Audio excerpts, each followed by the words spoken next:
2024 के लोकसभा चुनाव में दलित नेता चंद्रशेखर आज़ाद ने उत्तर प्रदेश की नगीना सीट से भाजपा के ओम कुमार को 1.5 लाख से भी ज़्यादा वोटों से हरा दिया।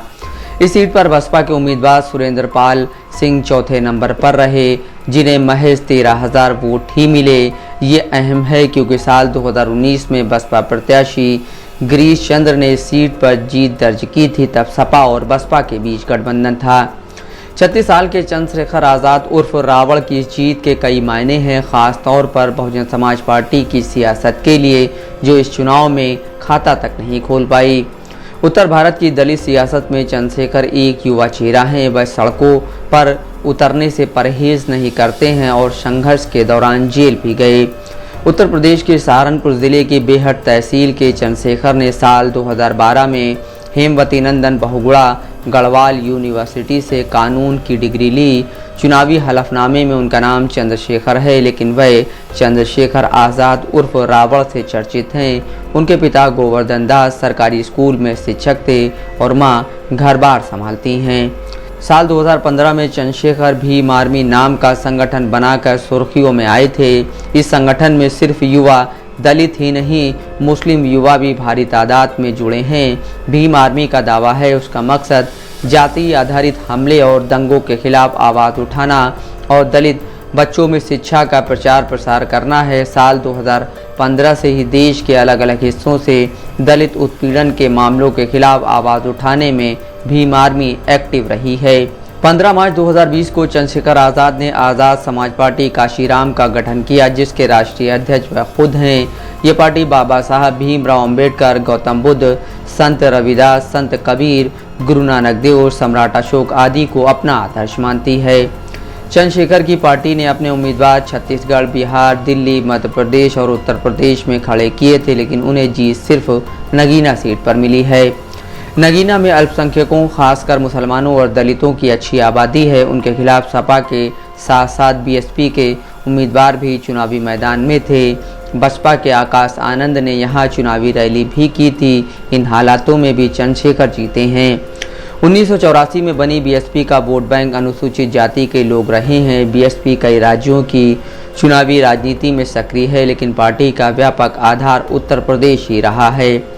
मायावती ने चुनाव परिणामों के बाद कहा था, दलित वोटरों ने, खासकर मेरी जाति के लोगों ने बीएसपी को वोट देकर अपनी अहम जिम्मेदारी निभाई है। साथ ही मुस्लिम समाज, जिसको कई चुनाव में उचित पार्टी प्रतिनिधित्व दिया जा रहा है, वो बीएसपी को ठीक से नहीं समझ पा रहा है। मायावती के इस बयान को देखें तो उन्होंने चंद्रशेखर के उभार पर कोई टिप्पणी नहीं की। उन्होंने अपनी जाति के कोर वोटर को धन्यवाद दिया और मुस्लिमों के प्रति नाराजगी जाहिर की। मायावती और चंद्रशेखर दोनों ही जाटव समुदाय से आते हैं।